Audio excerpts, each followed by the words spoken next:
Welcome to this new meeting. Today we will study upper limb myology and we will begin with the anterior portion of the arm and the forearm. Actually, we start to include also a muscle of the lateral region of the arm, the deltoid. Its belly, as you can see, is shaped like a V and reaches up to about the middle third of the body of the humerus. Moving to the anterior aspect of the arm, we have the biceps, which is the main muscle.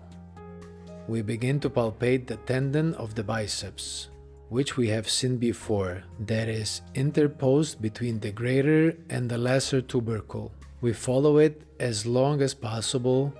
I can emphasize it better by doing an internal and external rotations to feel it slide better under my fingers. Descending, the tendon becomes the muscular belly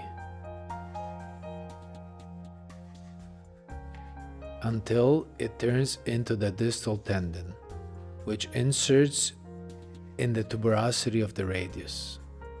To better appreciate the muscle, I can perform flexion and extension and also ask the patient to maintain the elbow in a flexed position against resistance.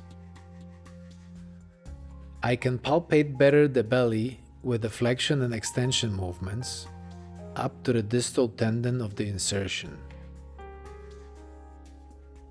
I can also appreciate better this tendon with movements of pro and supination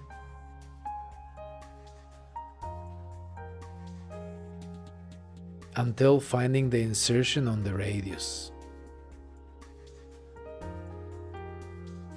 I can begin to feel the muscles of the lateral aspect of the forearm, which is the brachioradialis muscle.